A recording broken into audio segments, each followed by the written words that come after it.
अनंत हरि कथा अनंता, बहुविधि कहाहि सुनहि सब संता। भगवान की लीलाओं का कोई और छोर नहीं होता, कोई पार नहीं पा सकता। इसी प्रकार संतों की, भक्तों की लीलाओं का भी कोई और छोर नहीं। आंतरिक जीवन संतों का कैसा होता है तो संसारिक समझ ही नहीं पाते हैं।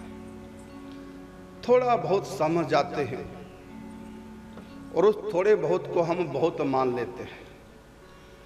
संतों का, भक्तों का चरित्र कितना भी कहा जाए, लिखा जाए, तब भी वो अधूरा ही होता है। पूर्ण जीवन चरित्र संतों का लिख नहीं पाते हैं।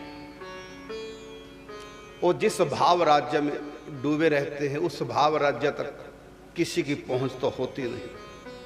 बस लिखने वाले, कहने वाले बस यही कहेंगे कि भाव समाधि में चले गए, बस एक उत्तर है, या कह देंगे मूर्छित हो गए, बस इससे ज्यादा और क्या कह पाएंगे लोग। लेकिन भाव समाधि क्या है, वो मूर्छित अवस्था क्या है, वो उनका प्रेम राज्य, भाव राज्य क्या है, इसको कोई समझ नहीं पाएगा। उनके आंसुओं का राज, उनकी हंसी का राज, उनके लेखन का राज, उनकी बतरावन का राज, उनके सोने जगने का राज, उनकी वाणियों का राज कोई संसारी समझ ही नहीं पाता। और जिनकी समझ में हल्का फुल्का आ भी जाए वो समझा नहीं पाते। कहा ना कि दीवानों का अगम पंथ संसारी समझ नहीं पाते, और आता है जिनकी समझ में वो फिर मुख से कुछ कह नहीं पाते, क्योंकि सुनने वालों का जो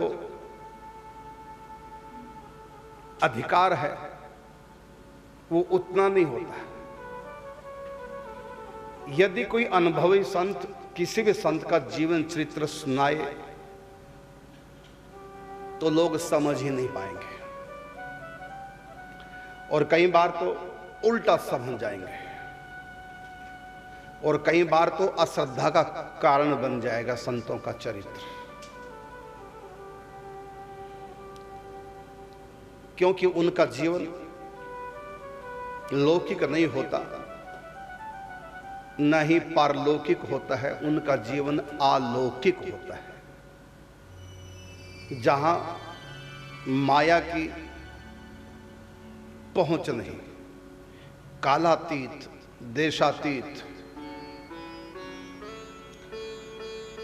फिर भी भक्तों की कथा, संतों की कथा कहना सुनना चाहिए, भले ही हम जानते नहीं, क्योंकि इस बहाने से उनका स्मरण हो जाता है, उनका चिंतन हो जाता है।